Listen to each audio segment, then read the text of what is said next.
नमस्कार, आप देख रहे हैं MNS न्यूज लाइव में हूं आप साथ खुशी। आइए देखते हैं आज का खबर। आज की खबर एक सनसनीखेज वाली खबर है जो एक लड़के से जुड़ी है। नशे के इंजेक्शन से मौत, पुलिस के लिफ्ट देने वाले युवक को थियरी पर शक।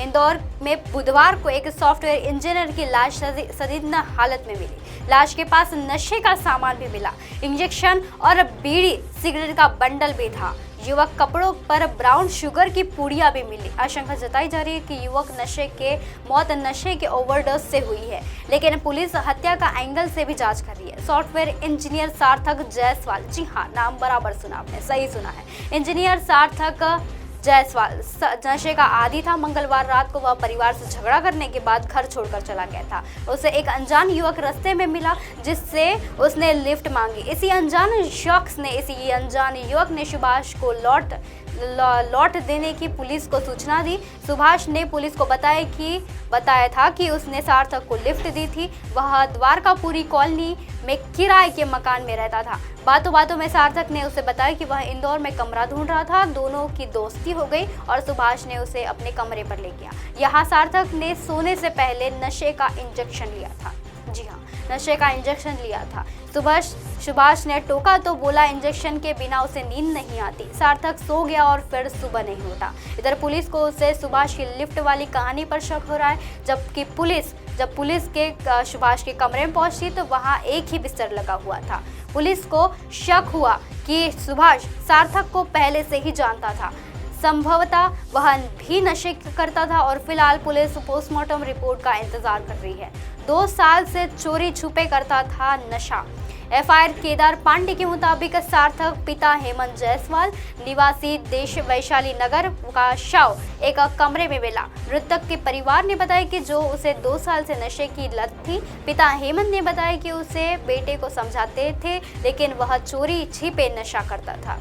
जी हाँ, वह चोरी छिपे नशा करता था। उसे नशे की लत हो गई थी और ऐसी लत लग गई थी कि उस बारे में कोई सोच भी नहीं सकता। बेंगलुरु में सॉफ्टवेयर इंजीनियर था सार्थक के पिता ने बताया कि हेमंत ठेकेदारी करता था और वैशाली नगर में हेमंत की पत्नी, बेटा और सार्थक और उसकी बेटी रहते थे।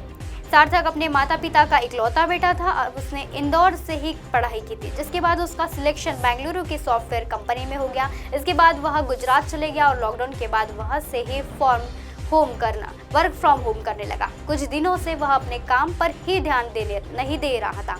नशे के लेकर वह पार्षद से भी घेराव हो चुका था।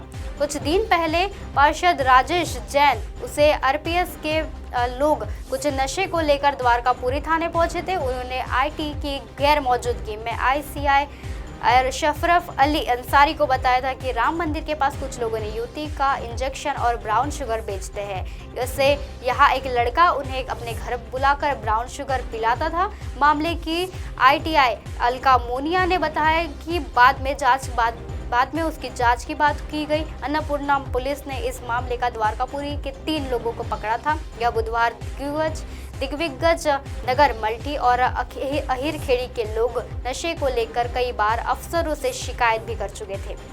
18 लाख का ब्राउन शुगर पकड़ाई थी। उस समय 18 लाख की ब्राउन शुगर भी पकड़ाई थी। इंदौर में नशे के कारोबारी बढ़ते ही जा रहे हैं।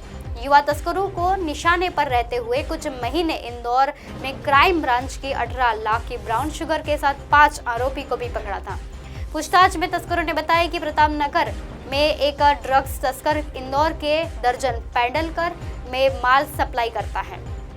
साथ ही उसने वहां इंदौर में बवन गंगा इलाके में ब्राउन शुगर बेचने वाले कस्टमर के बीच चल रहे विवाद को समझौता करने वाला था। लेकिन साथ ही आरोपी तस्कर ने सप्लाई चेन बढ़ाने के चलते मुंबई में और केरल के रास्तों में भी इंदौर की ड्रग सप्लाई होने की बात कही थी।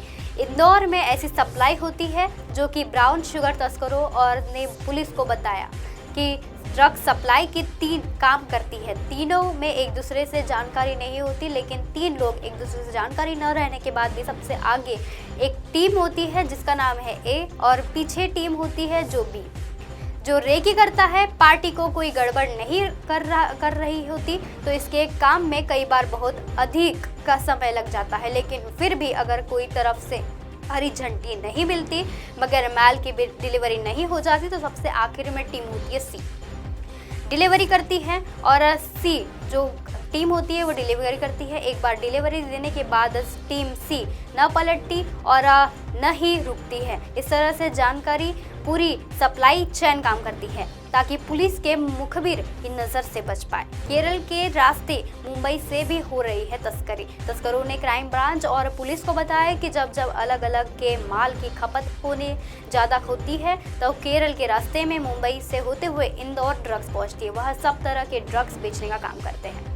इसी तरह की खबर और सनसनीखेज और फिर लेकर आएंगे इसी वक्त इसी जगह। तब तक के लिए बने रहिए एमएनएस न्यूज़ पर। नमस्कार।